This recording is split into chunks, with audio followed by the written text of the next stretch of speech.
Well, he says he hasn't had a very good tournament so far, but I tell you what, he's played Slark 5 times in the last month, and they've won every single match that he has done so. That's Just added another one. That's his go-to pup hero. It is, yeah. I think he hit 8K with Slark. That was his. That was the hero for him. And what does it mean when Ice sponsors his team? Does it mean like he pays for all the stuff and he gets like an extra cut or something like that? I would imagine so. Actually, that's from cool. what I believe is that he took a lot of his winnings and a lot of the money he made in China and Right. just wanted to develop the C scene. And so he picked these C players, new black, almost a C player at this point, Yeah. and decided to just develop those guys into a really strong team, which they clearly are. That's pretty smart. Yeah, yeah, and turned down a lot of sponsor money as well. A lot of sponsor money. Very good stuff. We're going to head towards the next draft. More of the same from Faceless, I guess. Why would you move away from a winning strategy? But we've mentioned this before with teams. Sometimes you can't use the same strategy again because the other team can figure you out. So where do Faceless go for game 2? I don't think they want to pick the same heroes, but I think they do want to run the same style because that style just looks so good. I think having their swords be aggressive, they got Ice in a pretty good lane matchup.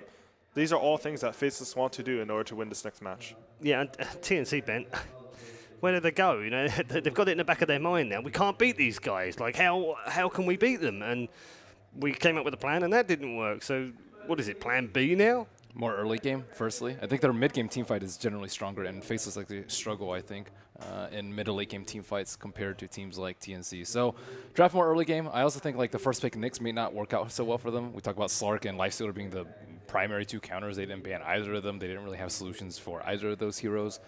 So maybe reconsider what you want, especially when they have an opener like CM Ogre. Comment, thoughts?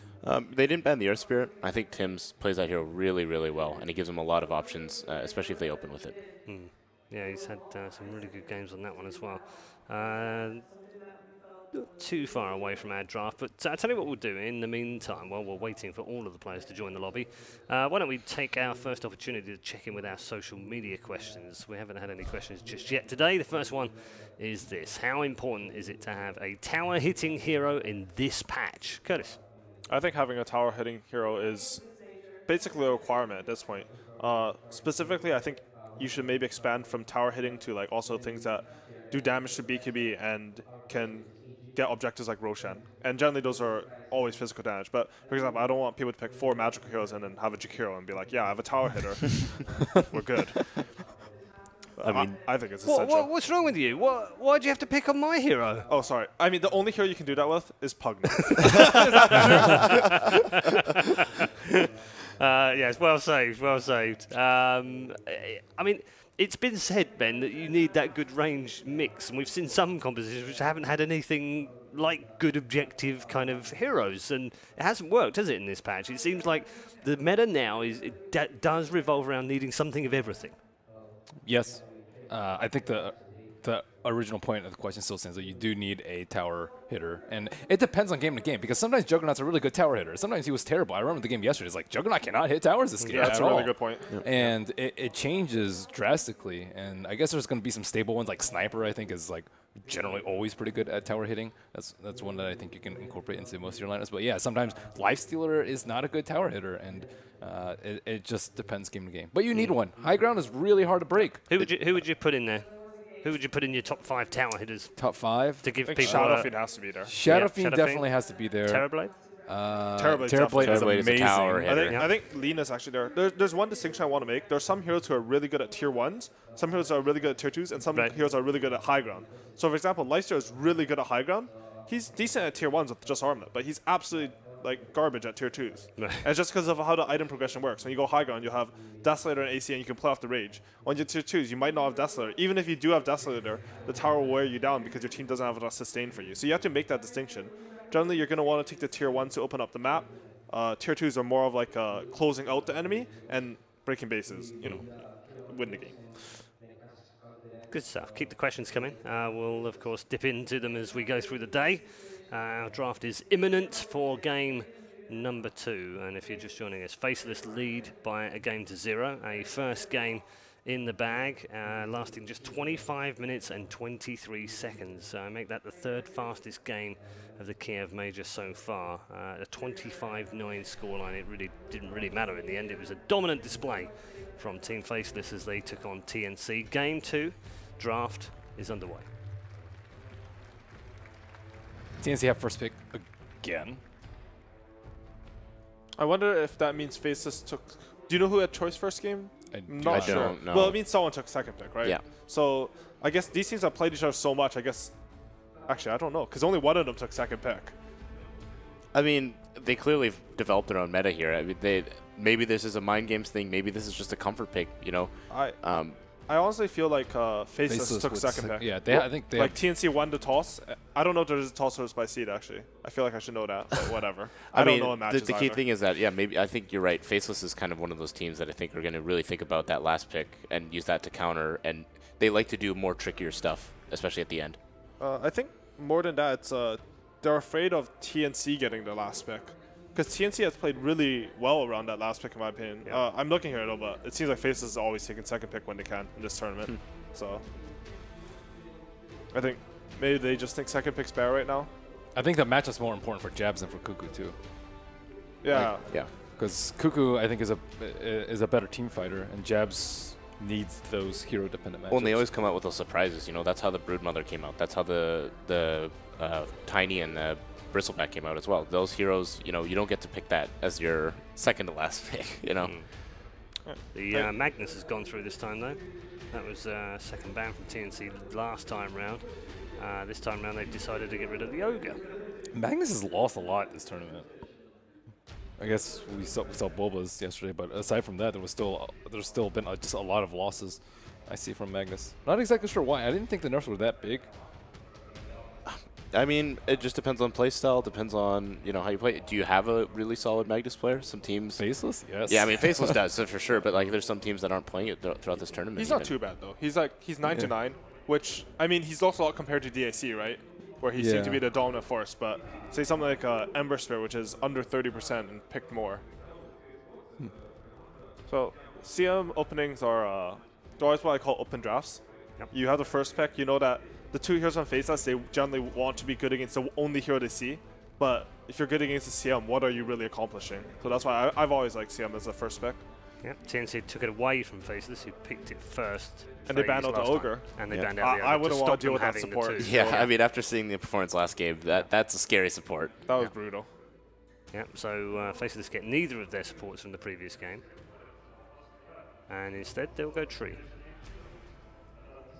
One thing about Tree is that hero has had a lot less success than I thought it would coming into the tournament. I personally think people are playing a bit too greedy. I don't think Tree's a hero that you get Midas on. Maybe as a 4-1, like, I know Babolka before this tournament had a tournament where he's like second in net worth on Treant. But I think how Fenrir played it yesterday against DC was how you actually should play Treant.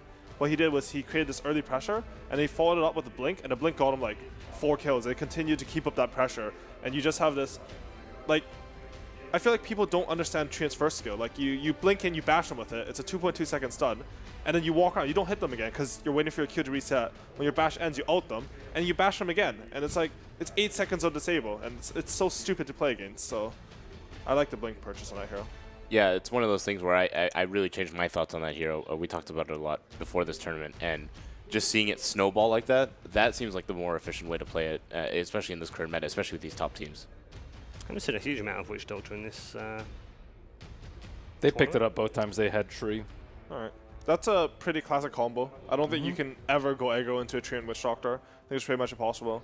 I think Witch Doctor's a bit on the weak side. I think he starts to fall off. I think a big reason for that is there are a lot of really good support items. You know, you have your Solar Crest, your Glimmer Capes, all that stuff. You can't cast any of those while you're channeling Death Ward. So I think you can cast Glimmer Cape yourself. I don't know if Glimmer Cape on can you cast yourself. on allies too? I think so. Yeah. I think, yeah. Okay. I don't buy the item, so. But like, it's a big deal when your support can't cast like Urns and Solar Crest and Force Us during the fight. You're just sitting there channeling Death Ward. But so you do want to play to the strength of that hero. I expect Faceless to really want some building damage. They have 2 heals already, good saves. I consider Cask a save. I consider Tree an ult save. So they have 2 saves, 2 heals. All they need to do is get some building damage so they can sustain through a fight, force an objective. 27th pick for Trient in this particular major, 46.1% win rate. So not terrible, but not great either. Crystal Maiden, the most picked hero at this event, the 36th pick so far, 57.1%. That's high for how early she's being picked. I want to like, when you think about drafts, heroes that get first picked should technically have less impact on the game because the other team has 5 heroes to counter them. Yep. So when a hero gets first picked, like I don't know if people remember when Batrider was super imba, but he'll get first picked, you have like a 65% win rate. That's indicative that the hero is very, very strong. Because he's countered by 5 heroes and he's still dominating. Monkey King, which often has been first picked, 33 picks at this event so far, 36.3% win rate. So it's gone up a lot from the early day. Like the first day, I think it was 20%. Yeah. Wow. At the end of the first day. So it has recovered a little bit, but still. To be honest, I feel like Monkey King's one of those heroes that people don't think he's that strong right now, but in my opinion, he's a hero that needs to adapt to the changes. I don't feel like Monkey King's the 5 hero who can jump around in trees, have no items anymore. This hero got nerfed in his early game, but he actually got buffed in his mid-late game. Yeah. He got some strength game buff. I don't remember if there's anything else, but he gets pretty tanky. And if you can get items on him, he can actually have a lot of teamfight impact later on in the game. And the key thing is those spells have not changed in the late game. They were all nerfed for the early levels in his Q and W and E. So it'll be interesting to see if we start to see teams looking at that as more of a late game pick or looking to that as being a late game pick rather than that early game, just as vision. So when we look at Faceless' lineup here, they now have 3 saves. I'll give Armin 2 saves because he's really good at saving. So there are 4 saves and 3 heals. Yeah. I think they're looking out for a push lineup here. I think they identified that TNC's lineup last game was pretty greedy. They see the Nyx and CM. They're not particularly greedy, but Nyx is a bit slow. Yep. So they're like, I think this is how we win the game. I think they came into this winter game plan, play off the early game. If you guys play aggressively in the early game, we will win. And that looks like they're going to do. They really need a push hero, though. I really like Shadow Fiend for them. This is the 9th game of the major for Witch Doctor. The previous 8, only 2 of 1. Slark for TNC? That's even more troublesome if you're worried about push. Yeah, I don't know if they're fully understanding, looking at the same way we're looking at the draft. Maybe they have a different idea of how Faceless is going to play this, but to me, this looks a little daunting, a little worrisome for TNC coming into this next pick here. In particular, I think the lane is really hard versus Omni as Slark. They're going to have to focus a lot around playing around the safe lane. And as we saw the aggression from Faceless last game around mid lane, that might be a bit hard. Granted, Treant Witch Doctor is a lot worse at pressuring mid lane than Ogre CM. I like it. There's that anti-mage. Wow. So they're not going to go for the push. Instead, they see, hey, we're going to just control the early game, and then we're going to go with the hard carry route with our heals and saves. I guess that's the other route you can go with a lot of heals and saves. Speaking of Slark versus push lineups, the hero is he's surprisingly okay just because he's so good at being elusive and cutting waves. And you generally do want something that will carry you into the late game when you play against these push lineups.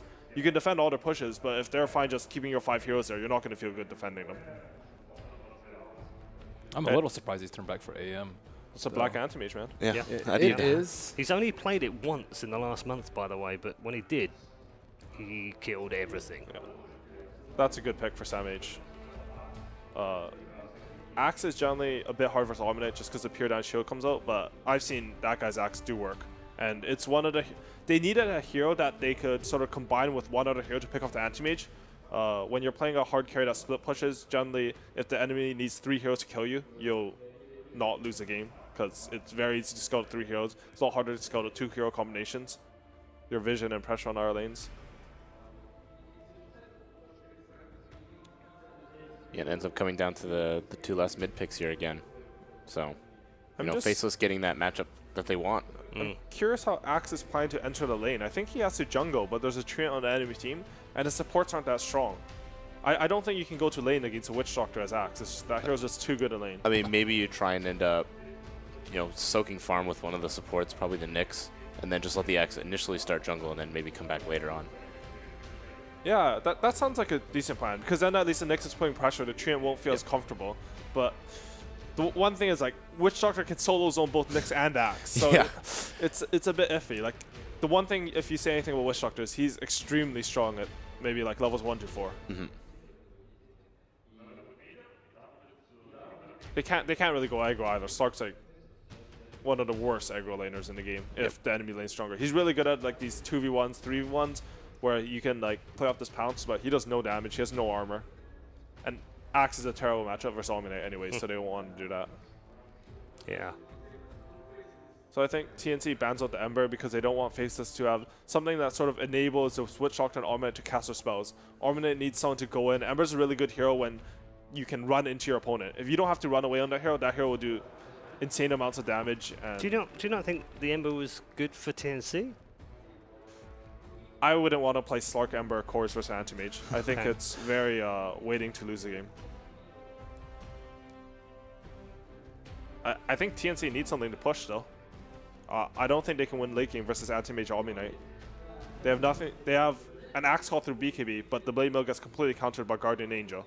And if he's repelled, you can't purge it off either. So if they don't have Building Push, this Anti-Mage is just going to 1v5 them in the end. I mean, we saw the silencer earlier this. The core silencer? Yeah, from them. I They mean, do like that. That might actually solve a lot of the solutions, especially just so many spellcasters throughout this game.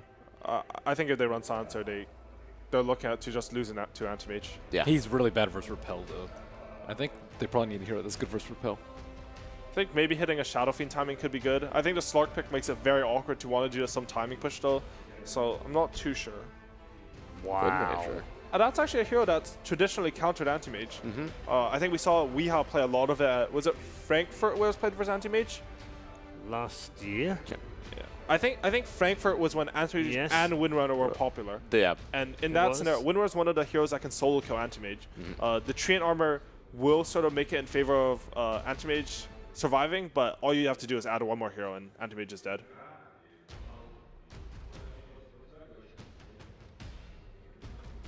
I think we've only seen Windrunner here as a support. Yep. I think EG's been the only team that's been running it, and they run it as a roamer, either on Crit or Zai. Yep. Well, it's been picked 5 times and it's 4-1, so that's not bad. Yeah. So excited to see a core Wind Ranger. I haven't seen it in a long time. It'll be interesting to see. What was the last pick? I missed it. I don't think it came out yet. I don't know if it came up for Didn't us. see it yet. No, I didn't think we managed to get it, unfortunately. There it we is. go. Hasn't actually It happened hasn't yet. happened yet. Yeah, okay. All right. So we'll just wait for this last pick. It's a hard mid matchup versus Wind Ranger on most heroes. I think you want something that can sustain through the lane.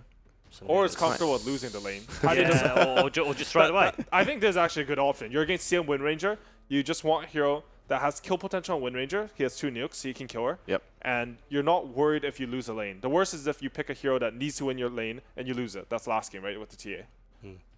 Okay, very interesting drafts from both teams, as we expected in this particularly regional derby. Conrad, prediction time. I feel like Faceless has a really good draft here. I like what they've done with their heroes, and it seems like they're coming in with a game plan. They feel, to me, looks very confident. Okay, so Conrad goes for Faceless. Ben? I'm going to go with TNC. I see severe damage issues on the side of Faceless, especially if AM doesn't get super, super huge. Okay. I like Faceless's draft. I think Black's one of the best anti-mage players in the world. I think he has enough scouting heroes to make sure that he can get his farm. And I'm not sold on Winner as a mid. Hopefully this game will change my mind. I'd love to see a game 3. Okay. I think there's many of us that would share that sentiment in terms of game 3. But it is 1-0 right now to Faceless. Can they make it 2 and advance to the quarterfinals? They haven't had the greatest joy in majors before. Maybe that's about to change. Let's head back to our commentary team for game number 2.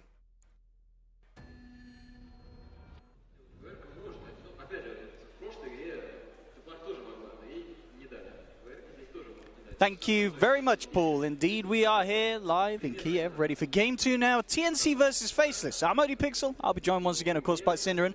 We've just seen the drafts. It's just all kicked off again. We're pretty much getting some new heroes. We're seeing Faceless run this dual core of Tiny and Anti-Mage. Of course, Anti-Mage being another one of Black's classics. Had a great go game 1 on one of his other ones, the signature Slark. Slark, of course, though, this time TNC has said, that hero looked pretty good. We're going to try it for ourselves. But they match it up within the mid lane. Cuckoo playing a Wind Ranger. Yeah, this, I'm not really sure about this Wind Ranger pick, how good it's going to be. I think the hero is a bit awkward to run a lot of the time. But again, it seems to me like Faceless have this good idea of how to counterpick cores. I think Antimage is one of the better heroes you can have against the Slark. I think the Tiny last pick is also a very good hero to have against Slark. Just the instant burst that Slark can't really deal with. He can die really quickly. At the same time, though, TNC, great axe pick, in my opinion. Should be very easy to get multiple hero calls in this game. You're playing against 4 melee heroes. So should prove to be very strong. Actually, XY, he's just dead? Yep. All right, he's just dead. He says, well, here's a little bit of a freebie. We gave you a tough game 1. Let's make it a bit more even game 2. Just feeds mid. Didn't get the role he wanted this game. I'm done. I'm done. Just go mid with Trian. But no, what was he? Just trying to get some wards out by looks for XY, or?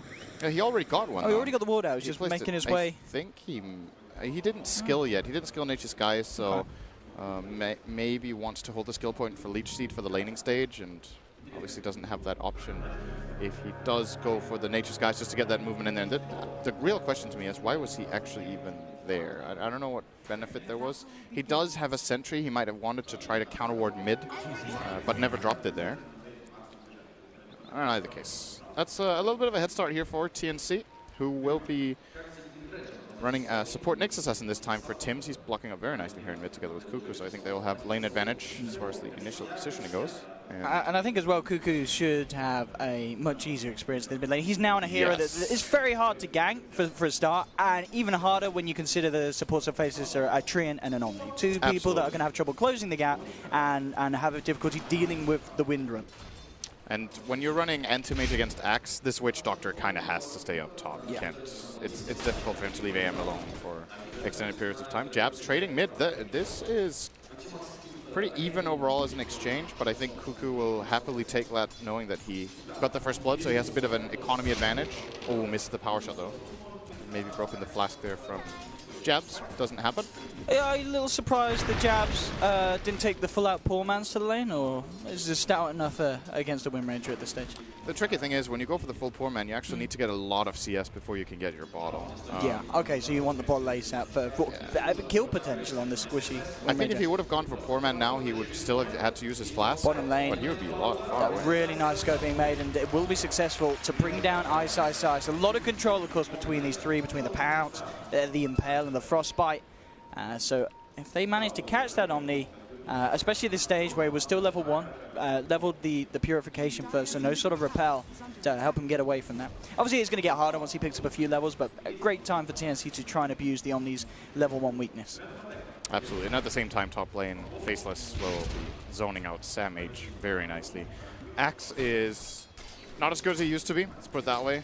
The counter Helix is a lot slower at jungling, especially in the low levels, so retreating to the jungle isn't as effective, and you see Ice, well, Ice it's nuts with Ice as a sponsor. He likes to confuse us casters. Keeping good tabs of what is happening with Sam H. So no jungling, he even steals his rune, he's just going to walk back up top, and Sam H is actually having a really hard time so far. Omni Knight is getting way more out of this laning stage. Tims, we'll find XY. Nice little use of the regen rune there, making sure he gets a spell out once it regens. So does a bit of damage, doesn't cost Tims any mana at all, effectively. But yeah, this mid lane as well, CS-wise, 13-5 against the 8-0. And as we already talked about, not huge amounts that Faceless can do at this stage of the game, at least, to alleviate the pressure for Jabs in the mid lane. No, he's going to have a bit of a hard time for now. What they can do is they can skill Living Armor on level 2, perhaps. It's pretty good in lane against Wind Ranger. That should give Jabs a lot more room to breathe, but for now, not really an option. However, of course, the key part of Faceless's lineup, they've run this like triple heal, very defensive style around an Anti-Mage, so the absolutely primary thing for them is that Anti-Mage has a good game. So far, Black is getting great fun. Bottom lane, they're going to look to try and make another go onto Ice. This time has the level 3, and suddenly that gank becomes infinitely harder for TNC to be successful with. Absolutely. Repel is so good against this type of lane, where you almost have to have the pounce as you're opening, and just repel and walk away. There's not really much to do. It is still on cooldown for 10 seconds, but I don't think TNC will get an opportunity to go again. Sam H is still level 1, man. This is 3.5 minutes in. He could have just full jungled instead. And sure, yeah, triple the level of that. Nuts would have had a bit more experience then because he could have pulled a lot. But the thing is, if Sam H is keeping 2 supports busy, fine. But it's 1. Got him. XY with the Centaur Steel. But kind of going back to what you said as well, really, you've got to remember this game without Anti-Mage. As you say, we've seen already a series before in this tournament where you could be down 20 kills and still winning the game as long as that Anti-Mage is in a strong position. The question I'm kind of intrigued to see is, does he do what Burning does? Are we going to see a Midas come out on Black into the Battle Fury, or do you think he will just stick with the Battle Fury, something a little more orthodox, or is he going to go absolute greed like Burning did? I think he's going to play more stable. I think Black feels more comfortable just playing the treads into Battle Fury build. Yep. I also don't think the Anti-Mage in this game needs to dodge fights as much as Burning had to in the IG game earlier in the group stage, because he has such a good supporting cast around him that he's able to even fight with the Battle Fury. That's what Omni Knight does for you. You get the repel, you go in. Worst case scenario, you get called by Axe, but if they're quick with the backup, I still don't think they can kill the AM. So that's definitely something they can play around. Mid lane. Yeah, they're going to look to try and get sort of a catch onto Cuckoo, but again, Cuckoo can afford to play it much safer this time around. One of the weeknesses of Treants. He What just a lane, can't though. make this move. Look at the harassment that Ice managed to get off. Raven is already out of lane, and Ice just walks down and solo kills Ryo. Suddenly, this bottom lane is starting to really wake up and favor this Omni Knight. Raven, he's got to go all the way back to base. He's got no regen, and he is still a level and a half off level 6. In fact, Nuts came down and looked for him. Raven with a nice little pounce across the tree line will make sure that he gets away from that wraparound. But nonetheless, very painful for this Slug, having to go back like top. that. He could be in trouble here. Oh, this is big for Black if he can pick this kill off. Sam H will go for the TP out with the bonus armor. Is it going to be enough? Just enough to get himself back out to safety. Not level 6 yet on Black. That is definitely a kill with Mana Void. So Sam H got a little bit of space now. Almost level 4. Comparatively, Omni Knight is level 6. So off lane really favor. Okay, he's not level 6, Owen. Before you say it, he's missing 5 experience. 5 experience. He's level almost 6. So the off lane for Faceless going very well. However, they are being destroyed in their mid lane. The Wind Ranger has kept the advantage up very well from the first blood onward. He's currently sitting on 39 CS to the 21 of Tiny. Obviously enjoying that Crystal Maiden aura, as well as his Raindrop, and now even an Arcane Rune. That's enough mana to go for a couple minutes. At the very least. Now, this bottom lane definitely the biggest issue at the moment for TNC, as Ice doing a very good job of keeping Raven's farm down. And Raven desperately trying to find the experience that he needs to get into that safety point at level 6. It's actually very difficult to play Slark right now if Treant is not showing on the map. Because Treant plus Omni Knight could almost kill him if he isn't sitting on, like, at the very least 2/3 health, maybe even more. Oh, top lane, Sam H will get himself stuck in. Does have to be a little more careful now with those sort of plays, as Black does have his Mana Void at the ready. And certainly will look to try and punish any overextensions from Sam. They're sending jabs into the jungle now and giving Nuts a bit of time in the mid lane. Should mention, by the way, he is on his signature Witch Doctor. Arguably the best Witch Doctor player in the world. In my opinion, extremely good at that hero since all the way back in MVP. Yeah, it's always Obviously been a go-to pick. Nuts and the boys. Mid lane, we are going to see a smoke from TNC. Riot and Tim's looking to try and get some sort of catch onto either the mid laner or ideally finding the Tiny wherever he backed off to. It's going to be a TP through, but next to the shrine, not the target they want to be trying to go for. Bottom lane, Raven. You mentioned it earlier, Sin. These two heroes can kill that Slug with absolute ease. In the mid lane, though, TNC will find the trade. But of course, at the end of the day, it's not worth it for TNC. They move their supports away from the safe lane, and Faceless very quick to punish that. It seems to me that Faceless go into every game with one primary target in mind. They like... It's like a mark on Raven's back right now. He's the guy they want to kill. Oh, the Courier as well. Might be the second target they want. Not going to get it, though. So this game, they're targeting Raven really hard. And the Slark, that's the hero they feel like is going to be a big threat. Oh, Anti-Mage going to find Ryo as well. Black with a solo kill here. Really once again, looking really good for Faceless this game, similar to game number 1. Not as dominant, but no, for sure. They're building the kind of early game that their lineup wants. It's, yeah, just the difference between their two safe laners. This Anti-Mage compared to the Slark, night and day at the moment. life may get a little easier for Raven once he hits the 6. Even if that... he could die before that. Yeah, we're going to see Tims try and come in to maybe help out a bit. But he himself has to be careful. XY on the Treant. Oh, XY actually got tricked there. Oh, that is a really big kill. Yeah, Cuckoo comes in with a rotation. The shackle shot to set up for Sam-H to get in with the Berserker's Call. More than enough lockdown to bring down Black. Now they'll look to manage to get a second one off the back of it as well. Again, the same combo. Very strong. That shackle into the Berserkers. This is basically TNC bringing the early game back to even. Yeah. The kill on the Anti-Mage. The Wind Ranger gets both kills. He's now 3-0. Cuckoo is having completely the opposite game of last game. Oh, they're going to respond here with a kill onto Tims. Raven has got level 6. He's going to be fast. Get away. Yeah, they're not giving the Slug room to breathe. He's probably going to lose his safe lane tower now as well at the cost of no real structural damage on TNC side, unless actually they're letting this Wind Ranger push top right now. A bit surprising. Yeah, and it's not the end of the world, of course, for Raven on the Slug. He managed to get the Iron Talon and the Treads, pretty much just the 2 items that you need to be able to self-sustain and dark pack down jungle camps and keep farming whilst being off the map from Faceless's view. Yeah, most of the time you see Slark's also needing the Ring of Aquila, but he has Crystal Maiden's Arcane Aura, yeah. So he can skip that part and get a fairly decent Shadowblade timing if he gets to farm now. He still basically needs to farm more than 2,000 gold. Oh, there's 100 there. It's a good start. But ways to go. He's definitely got the tools to do so, but yeah, Faceless definitely have the tools to bring him down if they're able to make these movements and catch him out.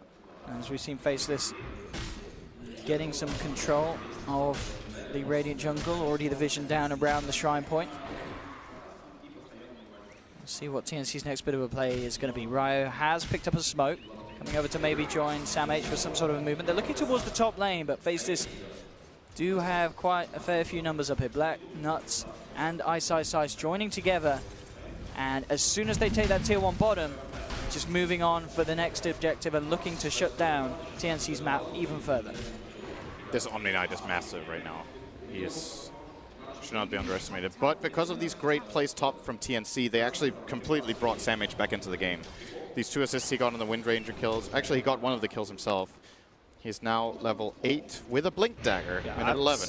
It's very, very good considering how far behind he was. Yeah, he was what, level 1 at 3 minutes in? Yeah. And bam, suddenly like that. Thanks pretty much. Cuckoo's rotation. Yep. Really did it. A great time for the Wind Ranger to make that sort of a play. And something that we don't always see, you know, in games now, where we see a lot of mid laners that are a little bit more static, but Cuckoo bringing the Wind Ranger action and managing to be a step ahead of Faceless and excelling his teammates to exactly where they want to be, and they're going to look to utilize that straight away with this movement up towards the top lane.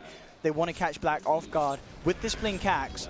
Nuts is nearby. We'll see if that's going to be anything that they can save him with. They'll throw in a cast, but already Black falling low, and with the dunk, they've done it. TNC are looking very strong at this stage with this Blink Dagger timing. The courier will be a short distraction, but they'll turn it towards Nuts and looking for the dive behind the tower. Nuts trying to juke his way out of this, but he gets shackled up. And they should be able to finish this one. Ryo surrounds him, makes sure there's no escape. Sam-H with the second dunk to bring him down. And meanwhile, elsewhere, Tims was able to find a pick-off onto the Treant Protector. Javs will catch Tims on the retreat out. Spike Carapace coming out in time. Javs waiting for it to wear off and will find the Nyx Assassin in return for Nyx taking down the Treant. Raindrop, good item. Not good enough, though. But yeah, this is huge for them. Black has such a good start, and now they're dealing with him. 2 times they've taken him out in the last 5 minutes or so. And what I'm wondering for Faceless is that should they try to protect Black a bit more and look a bit less to make plays until he has his Battle Fury? You could, for example, protect him a bit with this Treant. If he's standing next to Anti-Mage, ready to give Living Armor, ready to give the Leech Seed, and just throw out a bash on the Axe so he doesn't get to use the Culling Blade. That could be a way of saving him. Alternatively, you could help him a bit with the Omni Knight. I think that's a worse option overall. In this meta, I think you want Omni Knight to actually farm a lot. But yeah, those 2 big picks for TNC are pretty much the big story of the last 5 minutes. And Nuts hasn't really been able to save him. Oh, Black, not again. There's the initiation this time. Javs is prepared to turn around and bring the pain back towards TNC. Cuckoo bursts it down low. The Maledict will begin to tick it down as well. Black jumps across looking from the tree line. Samh with the cool again. Gets that bonus armor. And he will be able to walk back. Cuckoo actually ends up surviving the Maledict. Not quite enough damage. Once again, infused raindrops coming into play, saving that Wind Ranger's life. And Cuckoo will be able to TP himself out. So Faceless did manage to protect Black and come back in with a kill in return. But it certainly could have been a lot more painful for TNC there. Yeah. This was actually a nice way of doing this from Faceless. Like, in essence, they wanted to protect the aim, but rather than... Oh, there's the dead Witch Doctor. And Samh comes in just in time to get the call, make sure there's no successful TP out for Nuts. And with that in mind, TNC still continue to drive the overall flow of this game. And Raven is getting the space because of this. Still, quickly, this previous play on Black, it's good to see from Faceless that they've identified that, okay, this is TNC's plan right now. They've done it twice, maybe they'll do it a third time. And then rather than having just the defensive supports protect, they actually just have a counter kill set up. They bait AM with Tiny in position, which is a pretty big commitment. You know, your two cores are in the same place, but they read it beautifully. Very nice carapace here from Tims. And do they have detection? I don't think they do. They actually don't. The Vendetta is an easy way out for Tims. Beautiful. And Faceless just bringing 4 heroes to this area of the map, so heavily reacting but unable to punish. TNC looking a real step above what they're able to bring to game 1 already. This is something totally different, and already this game looking infinitely closer and very much in TNC's favor at this moment in time early on. Oh, Jabs is going to find the pick on Raven. Yeah, as I say in their favors, things like that, bring it back to being pretty much even. And actually, Raven is probably going to be a bit annoyed that he put his treads on agility. I think he survives with strength. Ooh, I don't know. What you usually see Slarks do when they go and Dark Pack the wave is that they start on int to have the maximum mana efficiency, and then you switch over to strength. Yep, for the health. When you've taken the damage from Dark Pack, then you go agility. But in this case, if you're farming lanes and Tiny is missing, you have to be on your max HP or at least have a raindrop. This kill is big and was definitely avoidable for Raven in this case. AM has the Fury. Here we go. 16 minutes, not ideal for Black. See the true death slowing him down a lot. Yeah, the two kind of key items for both cores being picked up in tandem. You know, Raven has just picked up the Shadow Blade, and of course, understandable from that last event as well, instantly picks up a Raindrop. Raindrops, as you mentioned, just so huge to stop Jabs from getting this blink and instant pick off. Doesn't work when it's in your stash, though. It's true. He's got to get it out there. Still at home at the moment. Oh, that's a freebie. The question is, can Faceless do anything to punish it? If only Black around. The answer is no. Mid lane, nice shackle into Impale from Tims. Will cause the death of another. Ice being taken down. That's not any old Omni Knight. That's a very big and strong and an Omni Knight that was on a similar level to farm as Raven. Knocking him down. TNC move on to the tier 1 push. And it's looking very impressive from them compared to what we saw in game 1. TNC have just come to this one with a new game pattern. The Cuckoo Wind Ranger is working out perfectly. This setup for the team, it's getting the kill every time. It's definitely working. It seems very comfortable. I'm not too big a fan of Wind Ranger in the current patch in the mid lane, but Cuckoo's doing a great job so far in this game. And they may get something here. There's the first setup. The overgrowth will hold him back. The shackle, it won't latch. Even if it did Black, he still have got a ways. Tanky at the moment. Samh is super dead. Yeah, the burst comes in from Jabs, and one punch brings him down low. The Berserker Skull will buy him some time with that bonus armor, but Black jumps forward. The Death Ward jumps as well, but Nuts wrapped around from the behind. Raven finds him. They'll look towards Black. Out comes the ult from Ice, protecting the anti-mage and allowing Black to turn and fight for more. Beats down onto the Nyx Assassin. They'll get the Crystal Maiden as well. Faceless this time round, heavily punishing TNC. This Wind Ranger's out of mana and he has Mana Void still. Oh, Black could that's do going to be a huge amount of burst, and there we have it, the flying, and he doesn't even need to use the Mana Void. Jabs takes the kill as he tosses Black onto the head of Cuckoo. Faceless with a huge fight there in their jungle. That was pretty funny, actually. Black mid animation gets tossed. I wonder what their comms is like in that moment. It's just nice, we got the kill. It's like, come on. Now Jabs is going to walk out a lot of money from that though. Picking up a triple kill, yeah. He's sitting on a raw 2.7k gold now this Tiny. So a lot of ways that the Jabs can go. Is there a certain way you'd like to see him? Do you feel he needs a BKB? Pick up something for the team like the drums? Anything in particular? I think Silver Edge is pretty nice this game. The way Faceless want to play this game is more split push oriented, I think, for now. Obviously, they have an anti-mage. It allows Tiny to traverse the map and try to find a pick. It gives him that little bit of extra damage that he needs to solo the Slark, and he can break the counter helix of Axe. I think it's he's gone for sort of just a different way of dealing with the Axe. Yeah, he's picking up the Yules. Also, very nice choice. Very nice to control the Axe. Yep. I like that too. He gets Blink Call off, you just Yule him. Tims, he dispels the smoke, but the quick dust is there from Faceless. And they will punish Tims heading over to their half of the map. Black just can't seem to get kills. I think they should be giving these kills to the anti-mage. Just ramp him up a little bit. It's not in the sense that, oh, you have anti-mage, give him absolutely everything. That's not what's supposed to be the case in every game. Not in this game either, but it's just he has 1 kill, he's died twice, he's been involved a lot. So it's taking away from his farming time. I would like to see Faceless try to just give him a little more reward right now so he can get toward, especially that Manta style that could turn out to be a really big pickup for him. I mean, look at the this. Yasha's coming out. But again, on the replay, just the ability for Black to mana. But precisely what you mentioned earlier, the fact that you've got this Omni Knight backup allows this anti-mage to just do huge amounts in these fights. And with the Repel and the Guardian Angel, there's nothing that TNC can do to hold him back. If it wasn't for Omni Knight, Black wouldn't really have been involved in the game. He would have been dead then. He would have just been farming, and they wouldn't even try to take this fight. Oh, this is a bait! Jabs jumps in, but immediately Cuckoo turning around. The Overgrowth will come through. Catch out too. Ice moving forward to the front lines. They've kept everyone alive so far on Faces, and they'll get the kill. They bring down the Axe. They do lose Tiny. Raven turning up to do the damage. Nuts is being chased down. The pounce forward from Raven not going to connect, and it's actually not going to be able to find the Witch Doctor. The Jews come through. They've shackled up XY, so TNC do find the 2 kills. Raven wanting to come back in for more. There's a sentry on the high ground. They do see the Slark. Black will start to look to trying to burn down the mana. Questioning whether he can get back in. Does have a mana void. Will have the repel as well. Cuckoo very low on life on the top lane. Starts to retreat with a wind run. We'll go for the TP out. Black's not going to jump for it. We'll stick to the farm.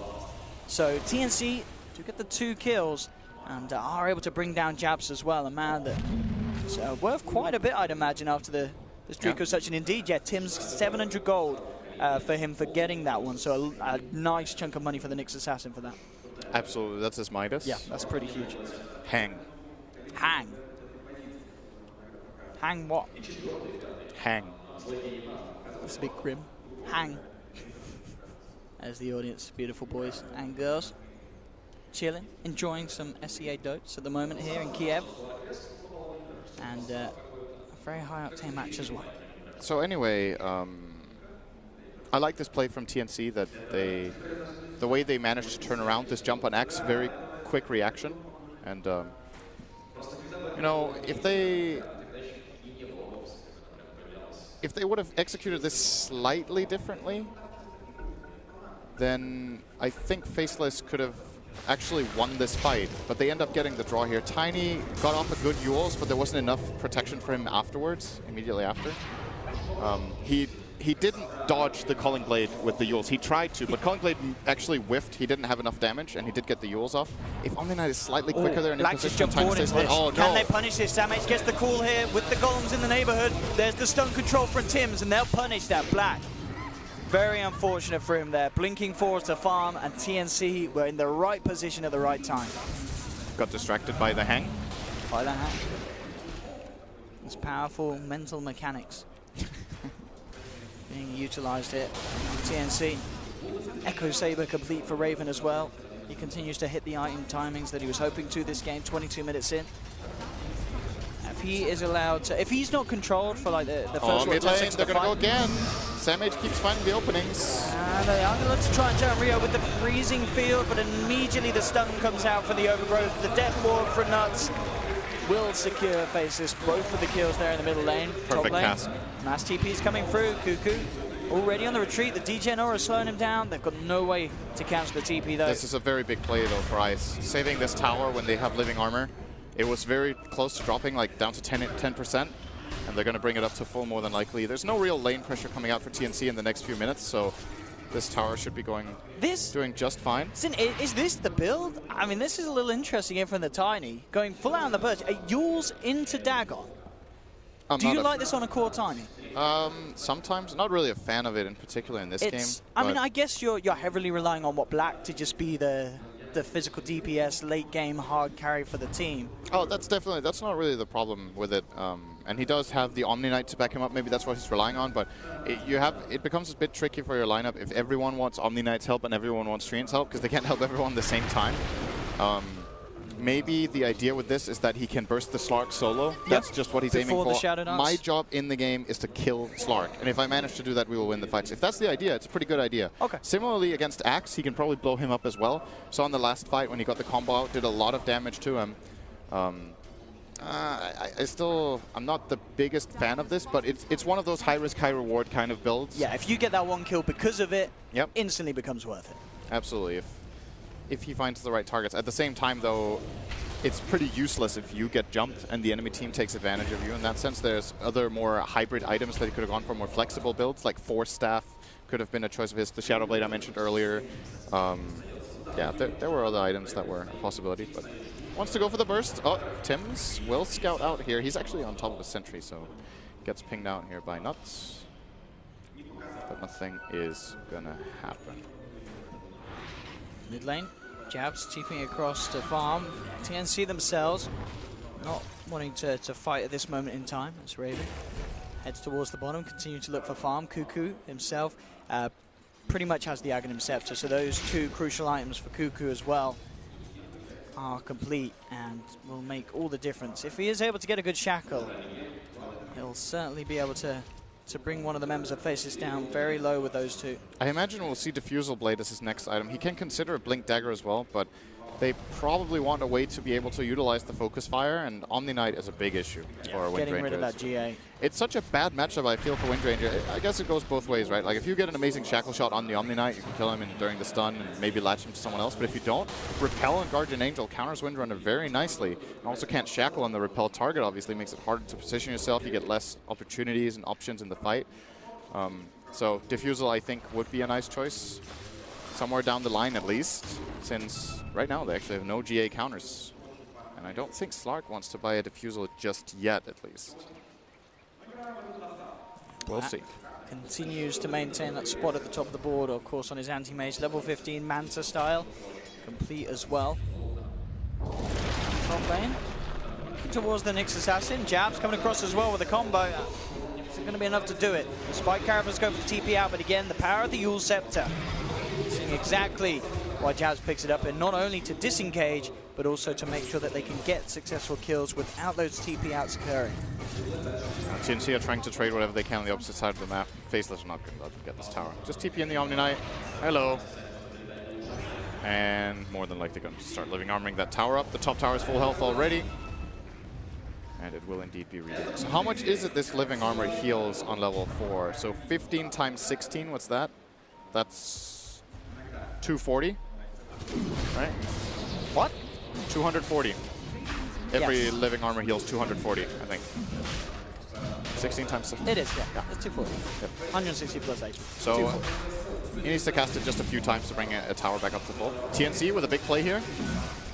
And they're going to get away with it, I think, as well, by the looks of it. Yeah, Faceless are all down bottom. Extremely high-risk play, actually, but they have good vision and a good read on what Faceless are doing. If Faceless would have started moving toward the left, I think they have to concede this area. Taking a fight in the Roche Pit for them is really difficult. With this Blink Dagger Tiny with the Omni Knight and the Manta style now revealed on AM, but they had the information they needed to go for this play. They set up a good defensive ward for it, and ends up what could have been a super risky play isn't risky at all because of information. Jab's certainly the one to watch now at this stage, as he's managed to pick up a DD in his bottle as well. And with that Dagon, if he gets the jump on someone, he is going to have a very high chance of bursting them all the way down with that double damage. Yep. So TNC do have to be careful of this. They are grouping up themselves, looking for the push onto the tier 2 on the top lane. At the same time, Faceless looking to simply make the trade by the looks of it, as they come in heavy on the bottom, bringing the full team round to it. And we'll see if we see any sort of reaction from either side. But at least for the time being, it looks to be the simple tier 2 for tier 2 trade. Nyx Assassin will already TP down towards the bottom. Maybe seeing if they can set up something. And indeed, the mass TP's coming through. Faces can't take this tower quick enough. So they have to back away. See if Tims or Raven can get any catch on the way out. Dust is out onto Raven. They splits out Black, jumping forward, looking for Tims. He's repelled up as well, Black. Samx comes in on the back. Good call onto the on-net Unite to try and bring him away from the team. Raven pops the Shadow Dance, looks towards XY. The Pounce gets the connection, the tree and south. Cuckoo moving forward, instantly win running back as the Death Ward for Nuts causing issues for TNC. Raven gets beat down though by Jabs. The double damage rune coming into play as huge amounts of physical burst coming out from this Tiny. Cuckoo tries to run, the Avalanche will hold him in return. Ryo controls the Tiny with the frostbite. Cuckoo turns around, it's not going to be enough damage from the Wind Ranger. Tims looking to see if he can catch anyone out with the stun, but he hasn't actually got any mana and not the availability to get that stun out. Samx tried for the call, couldn't quite make it in time. When I saw that Axe buyback, I thought he would be able to connect, but he did use his TP previously on the original play, so couldn't connect to the fight in time. That could have been really big. If he was able to get to the fight, that's a gem that would have been lost by Jabs and would have been worth the buyback just on its own. But Faceless do manage to duck out of there, and that's a pretty big fight for them. On their cores and managing to kill the Axe, get his buyback, and kill the Slark, and now a little bit of a bonus. Jabs. Why not just kill him again? The Dagon action. Dagon so far, looking good. That's pretty huge as well, knocking him back after he's just brought out and brought back in. 50 seconds without that Axe. The Dagon paying off the Jabs. Blink Dagger now for Tims. So another way the TNC can get to those backliners. We saw in that last fight, the Axe tried his best to control Isis on the Omni, but it wasn't quite enough.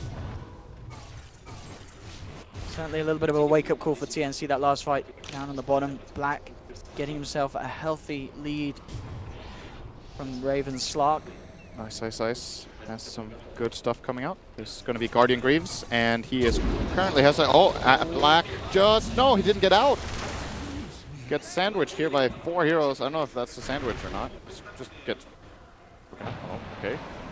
They get more out of this. Bit chaotic. I mean, Cuckoo's looking towards Nuts, and Nuts he can't get any sort of escape. The Shackle's there for control, and TNC playing another. We are really seeing just how much damage that they can do, and especially with that Silver Edge hit onto the Anti-Mage, he just melted. The Maelstrom procs, no sort of passive magic resistance for him once that touch comes through from the break. Now they're looking for board. Tims will actually get the first stun. Cuckoo gets a beautiful shackle off the creep. Jabs is going to come in and try and save them, but Samx is there with the cool control. Dunk down to bring down Ice. And again, TNC pulling together some more of that beautiful coordination we saw from them in the laning stage in the early ganks, and they get the 4th kill as well. They just follow through. Great catch. Cuckoo with some fantastic angles of the shackle shots. And TNC, they never stack their stuns. They always make sure that they control heroes for the maximum amount of times. And at this point of the game, it just guarantees them kill after kill. They'll move down the mid lane. 50 seconds with no Tiny, no buyback available. Ice is still down for 20 as well. Good call. And again, TNC, they've got so many ways of initiating, and every time there's always someone behind each other to follow up. No one is left alone in the way that they jump in. This last minute for them was a complete disaster. They lost the Anti-Mage, they lose additional heroes immediately after. They're just hemorrhaging kill after kill after kill, trying to help each other, dying again and look at this again, look how deep they dive, TNC. This may come back to hurt them though. Immediate death walls drop from Nuts. They'll punish the jump in from Act. Black now looks towards Rio with the repel on Black. Should have a good job of chasing this one down. Will be held back for the time being by the Frostbite. Yeah, Black's he's not going to commit for it. No. Scared of there's still the potential the TNC can turn. There's still the potential the TNC can turn on it. So they will get at least the Axe, but the melee racks are down, and as you mentioned, those deaths, the BKB ready for next time, for that next fight. And that is going to be another real issue for Faceless to deal with. BKB also being closed in upon from Cuckoo, as well as they can stand their ground, lock onto a target. And Faceless have only got to hope that Ice's Omni play will be enough to save them. But if he manages to get this Aghanim's that he has in his quick buy, it's going to change the game, because no one on TNC is building Diffusal right now. So it's a guaranteed Guardian Angel and everyone on the map will obviously make a huge difference. But yeah, this last fight from TNC, they just moved from one area to the next, finding pick after pick, and Faceless got to be careful with this splitting up. The couple of picks they found on Black in this game have been really impactful. And if TNC, or rather if Faceless, group up a little bit better, these kills become a lot harder to pull off. If you remember, once again, We've seen other anti-mages played in the group stage with great success, where the rest of the team played as a really good unit and kind of gathered information very well to let anti-mage know which limits he had as far as farming. In this game, it's not as good as we've seen in other games of this major. They're gonna maybe get a tier 2 tower bottom here as well. Black with the Lincoln Sphere. Be a good way to deal with the Shackle Shot or the Frostbite, but he can still get Blink called. And that's the big one. That is the big one. And as we've seen so far, Sam H has been making some very nice plays. Some of them a little too aggressive. He has died for the cause of it a couple of times. Sometimes that's worth it. Not if you're the one dying in general, but... Yeah, as long as you're finding something in return. And certainly with those last few plays TNC have. Yeah, absolutely. There was a pretty significant gold lead building up for Faceless, and it's just dropped entirely. The net worth is now favoring TNC slightly, but they do have a Rax advantage, so it's a bit misleading. The melee Rax taken in mid. Generally, when this happens, you know, you're 25, 30 minutes into the game, the gold graph is even, and there's a lane of Rax down. It's generally an indication that there was one sequence of events where everything just went completely down the drain. You don't just kill one core and take a lane of Rax with this kind of Radiant lineup. Their pushing isn't even that good. But if you find a couple on the way, build up those stacks on Slark along the way, he can suddenly become pretty good at pushing. And as you said, these 2 BKBs now for TNC, really, really big. There's no Basher on Anti-Mage just yet, so can't really latch onto a target. And even if there were, Windrun deals with that very nicely. So TNC in a pretty comfortable position. If you're Faceless now, I think you just take it easy, farm a bit with AM, get towards your next item. And maybe now you regret buying Dagon and Tiny, because just a couple of mistakes. Now this item is so much weaker. Like this investment he made into this, there's 2 BKBs, so those targets are not really available anymore unless he gets a very quick jump. And another utility item at this point, that's the issue with Dagon, right? Another utility item will have way more uses overall. There's more situations where it's viable. Talking about the anti-mage, I mean, you know, not to ever be one to question Black's build, but is there a reason why he doesn't get the Aghanims instead of the Lincoln Sphere in this game? Or do you think it is simply, as we saw it kind of on Burning as well in his game, he opted for the Lincolns instead. It's obviously going to be a force of habit for these two, you know, some of the biggest names in anti-mage gaming. The stats are slightly better on the Lincolns. It's, yeah, like you said, it's also habit. He can also put it on someone else. The flexibility of doing that can be interesting. Being able to put that on, for example, the Tiny in the middle of the fight would be interesting, or on the Omni Knight. If Omni Knight is the target and he can keep Omni Knight alive, Omni Knight will pay it back in full to him shortly after, giving him a good fight. So overall, it just seems like a bit more of a flexible choice. Again, similar to what I was saying about Tiny Dagon, this has a bit more uses than the Axe does. I don't think there's anything in this game that you don't, like, where you're like, oh damn, he can reflect this and outplay me. I don't think there's anything like that here. But yeah. We'll see a wrap around for TNC. Jump in, misses the stun. Yeah, not going to get lead. And that's going to allow ISO to turn around with the Pearl Jabs. Comes in with the initial avalanche. Frostbite to hold back the Tiny Black. Leaves forward, down to the low ground. Tims will be able to back up. Raven pots the BKB, starts to focus towards Jab. Samage with the cool control onto Black. Black falling low, tries to blink out, but Tims comes in with a beautiful 3-man stun. Raven moves on for more. There will be the toss away off the slot, but Cuckoo stands his ground, brings down Jabs as well. Ryo keeping Nuts held back. He's earning down. They'll pick up the Witch Doctor as well here, and Faceless with a fantastic initiation. They're going to get the full team wipe. Cuckoo and Raven ended up chasing down another, and we're pretty much seeing exactly what we were building up to, Sin. The fact that those 2 BKBs made it so hard for Faceless to do anything to TNC's 2 cores. Yeah, Faceless also had a very awkward fight here. They didn't get the Guardian Angel on the Anti-Mage. Black blinked in, following through the Tiny. They could have killed the Nyx right away, actually. Tiny used both his spells on the Nyx, but they didn't Mana Void him. Just seemed like a bit of miscommunication. Maybe some nerves showing here for Faceless. Doesn't look as crisp as in the first game. Obviously, this game's also closer. It's easier to look good in a game where you're stomping already. But it's the coordination in their team fights. It seems a little bit off here, and once again, I really think they need this Aghanims on the Omni Knight. Or they need better communication between Black and Ice. They need to be close to each other, because when they isolate Black like that and start targeting him, he dies really fast. he doesn't have enough defensive capabilities just yet to be able to survive this Wind Ranger and Flark just laying into him, and especially not the Axe Blink call. I feel like Sam H has killed Black more than anyone else by far. Or Black. Faceless as they sit towards the middle lane. Sentry is down, and will be realized at the least. But I mean, for Faceless as well, Jabs, you know, with the Dagon build, he continues to just go full in on upgrading it. Kind of once you go halfway in, do you have to go all the way, or would you maybe like to see Jabs look to pick up something else for the team? That's a good question. I'm not sure. It's a lot of money to invest. It's just awkward right now for the Tiny, to be honest. I'm trying to think of what would be a really good item for him. I feel like an E-Blade is a potential build he could go for, but it's pretty expensive. But that gives him the flexibility of having the burst on the target, that then his combo deals a lot of damage with an E-Blade and a Dagon. And at the same time, he can E-Blade Black during the blink call. They really need to keep their anti-mage safe. I feel like Black is being left a bit too much to his own devices in the fights. And it's not only his team not being in position, it's also Black going a bit too deep and not having the same read on the fight as his team does. So I could see E-Blade being an option. I could see Force Staff could still be something. And it's pretty late, but it's such a valuable item overall. Not the greatest Lotus game. It's all right.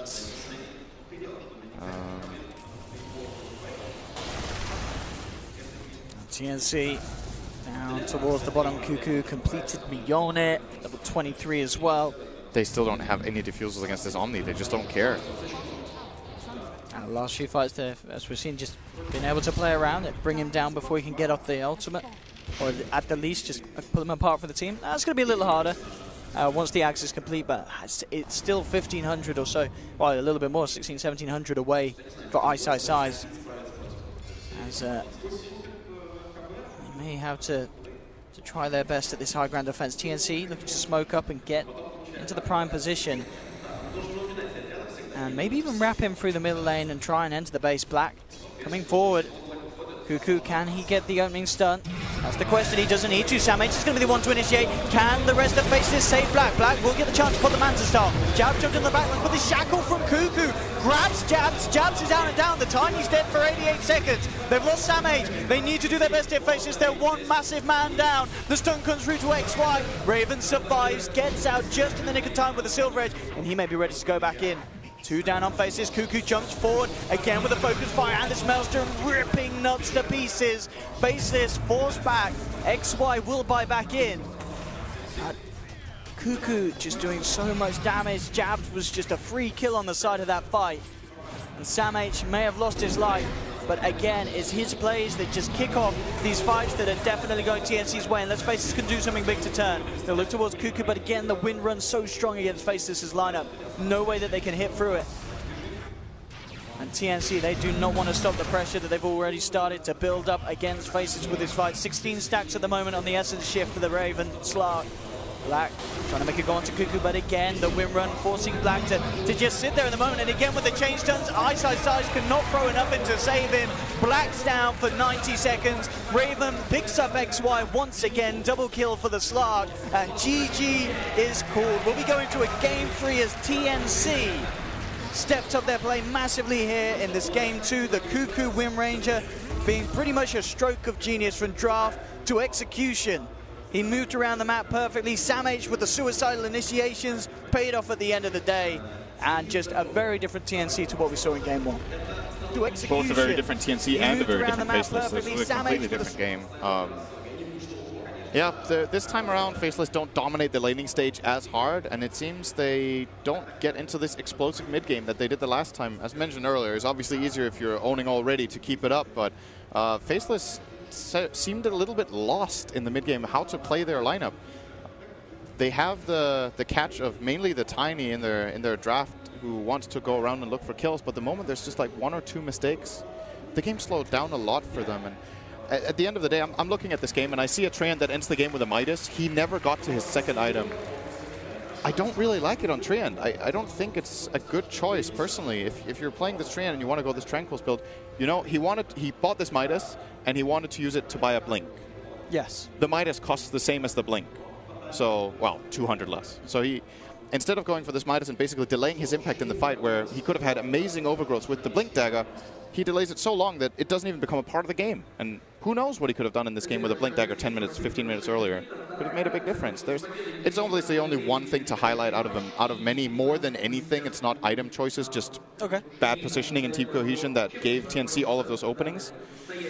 We'll see if the Faceless can bounce back. That looked a little bit iffy. It certainly did. TNC, they're going to be feeling great. Cuckoo, 8-1-16. Just a remarkable Win Ranger performance. So on a hero that we don't see do that well normally. Yep. They did great as a team. They found the openings that they could. Looked like a hard game for Axe. He came back strong. They did what they needed to enable their heroes and just outplayed Faceless from minute 15 on. Absolutely. Well, Game 3 should be incredibly exciting. Don't go anywhere, ladies and gentlemen. Not that you would, though, because for now, we'll be heading back to the panel for some expert post-game analysis. Did we will. Thanks very much, Owen. Yes, it's tied up. It's 1-1. TNC have broken the back of Faceless, but can they go on and win it? We'll find out in Game 3. Let's break it down with our panel members once more. Conrad, we'll start with you. A good performance by TNC, but also a little bit sloppy here and there from Faceless. Yeah, I mean, I think they had a really interesting game plan coming into this. You know, lots of bursts, lots of pick-off kind of lineups, but and they were hoping maybe that Black would end up getting more farm, but I thought he got caught out a little too much this game, and I hope that they kind of hone it up for the next few games or the last game in this series. Sorry. What do you put this down to, Ben? The anti-mage getting picked off a few times. It was still a little bit weird for me to see them pick anti-mage so early. I don't really think they utilized their last pick as well as they could have. For example, the tiny pick, I think actually did fine. It was just weird. Like, you want to go around and get kills and you're creating space for AM, but you also need a scale, and it's just the anti-mage. And Axe wrecked him. Axe had like half anti-mage's net worth, but he can solo kill him almost, just because of how that hero works. And Winra had a good game. Is that situational, do you think, Curtis? Or do you feel like actually she's been ignored too much? I wasn't sold on Windrunner pick, but Cuckoo played it amazingly. That hero looked good that game. It did, didn't it? That's why I'm sort of thinking, well, why hasn't it been picked more often? Or is it just very much draft scenario? I think in every other game it looks really bad. He just made it look really good. I just want to say one thing about that game, though. In this entire series, both teams have picked Slark, and they picked relatively... Like, that hero is very bad in lane. In this game, Faceless had the opportunity to dual lane against it, and they had, like, Nyx CM supports who aren't that strong. I think they need to put more pressure on the enemy safe lane. Okay. Check out some of the match highlights as we go through. Malini, in the way that Faceless have played this game, being so different from the first one, are you disappointed that they haven't been able to carry on that momentum? Yes. I think they had something good going for them in game number 1, the Crystal Maiden and the Ogre, and obviously TNC targeted that in the drafting phase with the first phase Ogre ban and immediately stealing the Crystal Maiden, but I think that there are enough heroes in the pool that they can play a very similar sort of strategy, maybe not as aggressive without the Crystal Maiden, but still early game centric, win the lanes, and I don't particularly like Black on the heavy farmers, especially in this patch. Yeah. Is the CM the key to this? It'd be too easy. It's weird to say that. If they get CM, they win. That hero is the best hero at enabling your team to make early game movements. That aura is... It's strange to say it's underrated because everyone talks... It's all they talk about with CM, but it really does let your allies play really fast. And she just has 2 very strong spells. And the root, too. Yeah. The root is so good. Yeah. So we expect that to be heavily contested for Game 3? Should be first pick. Yeah, it's really hard to justify a ban on it, but I definitely think it's first pick material. Interesting. But so is first pick or second pick more important? Well, it for depends. this game? I mean, there's only one. Does it depend on how you want to prioritize having 2 supports in the opening, or the CM is the most important, I therefore think we don't CM's care? the most important. Yeah. I think you want first pick here, but then if they just ban it, then you don't have the last pick advantage. Yeah. I guess you can probably just get second pick and then just ban out the CM. It's probably better. From the graphs, you would look at the graphs and think, well, actually, that was a pretty even game up to 30 minutes, and in fact, swung a little bit towards Faceless. But do you feel like they had a decent opportunity to win this game? And if they did, was there a very narrow window? I thought TNC did a really good job of still keeping up in farm. You know, Black still getting picked off once in a while, but the carries, Cuckoo and Raven, did a really good job of just maintaining and keeping close by. I honestly think Faceless had this one. I think if they're in a good mental state, they'll go talk to Winter and say, hey, you guys had this one. There's just some small mistakes you guys don't usually make. I mean, Black's Anti-Mage is fantastic usually. I think just this, as Cinder was mentioning, like getting this minus on Treant really slowed them down in the mid game. I think if they didn't have those two things, this game would have looked very strong for them. You think he buys Blink first?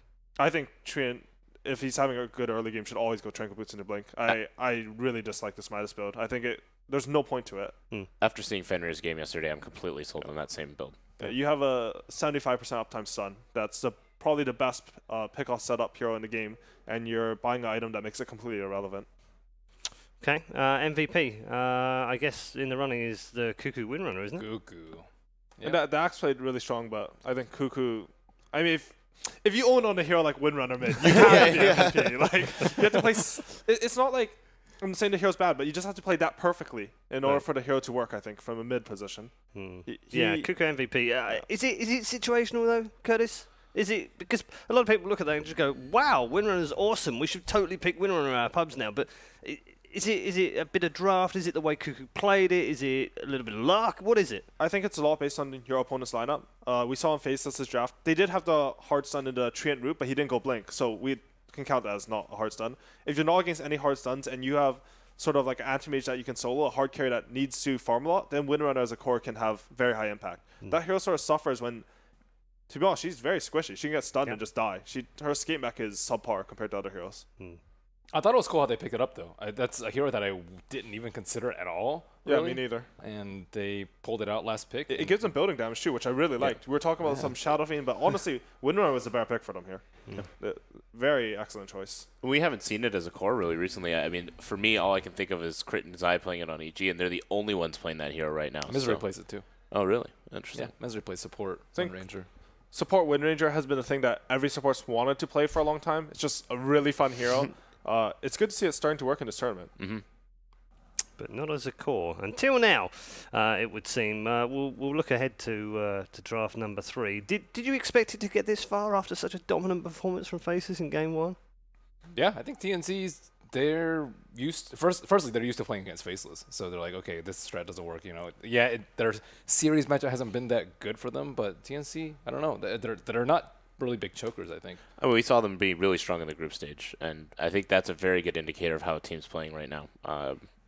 I really like TNC, and I think they played such a solid play in the group stage that it's going to hopefully carry on to this main stage. A little bit of momentum carrying into game number 3. Let's check in with our social media questions, and we've had a few added to the Reddit post and Facebook yesterday, of course, as well. Thank you very much for all of the comments that we've had and all of the questions. Why did Black went Blinkens over Aghanims? We talked about this a lot. And Curtis had the answer. Well, it's not like an objectively right answer, I think. But to be honest, I think it's a big deal when they have something like Nyx, who you can just turn on your Carapace and stun and mana burn the Aghanims Anti-Mage, and you just get instantly Carapace. And that's a big deal. Personally, I really like Linken's. I think Anti-Mage is 15 times minus 1 second on Blink. And if you're playing Anti-Mage, you're spamming Blink on every cooldown, and you actually run out of mana with just Battle Fury. Linken's can do a bit more damage to build us better. I don't think you can really go Aghanims into Abyssal, which Black needed because he didn't have that hard stun. You can go Linken's into Abyssal and feel good, but if you go Aghanims, you generally have to go something like a Butterfly, and he didn't want to go Butterfly next. I thought it would have been good to block some of the spells with Windranger, either reflecting Focus Fire or the Shackle Shot, but it didn't really turn out that way. I thought it would have been more justified because he had the Repel on his team, but you generally say Linken's is better all the time. I think Curtis told me when he started to explain sort of the reasoning behind it. There are games where I've seen Eggs do enormous amounts of work, but Linken's is not a bad item on Anti-Mage. It's very strong. It's always been very strong in that hero, so I don't know. I don't know much about the Eggs, to be honest. I sort of default to Linken's. I think it's generally your safer option just because of the regen. I mean, I think you're right, Ben. Like, when you see those powerful spells, Reflecting just feels really, really satifying, especially when they're not hitting you. And you can't get Silver Edged. Yep. I think that's also You really can't important. get Silver Edge? Well, Linken's, if you get Ags, they can Silver Edge. Yeah. It doesn't work. Yeah, oh, sorry. I completely misunderstood. Oh, you just completely evade. You're immune to Silver Edge. Yeah, I'm just They like, just can't buy that sounds so good. They can't buy the Eggs item. blocks Silver Edge, and it returns it to them? I was hyped. I'm buying Eggs every game. Okay, thank you very much for that question. Let's take one more as we head towards our 3rd draft of the day. Should Dota introduce a mechanic of respawning Roshan faster with gold?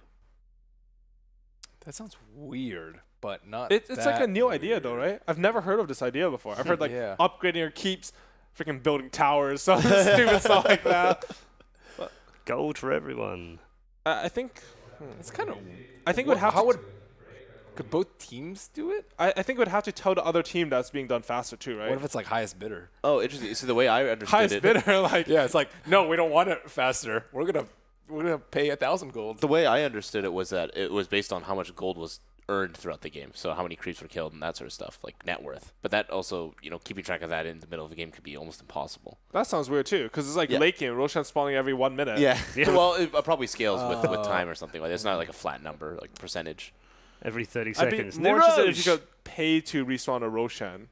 I think that could be. What if it's within a timer? See, the mechanic Huh? with like what if both- it's like within the 8 to 11 minute timer? It's like you can pay. Yeah, that could be interesting. Because sometimes you just win this really big team fight. You've bought back heroes, and it's honestly the only RNG I really dislike in Dota. Like most RNGs can be played around, even like Monkey King Bashro. Nah, that's but like the only RNG I really hate is sometimes you rebuy, you win the fight. Roshan's not up, you lose the game. Roshan's up, you win the game. It's a bit too determinate. If you could pay a fee, like some games it'd be worth it. Like a full tier 4 item, I'd rather have Roshan.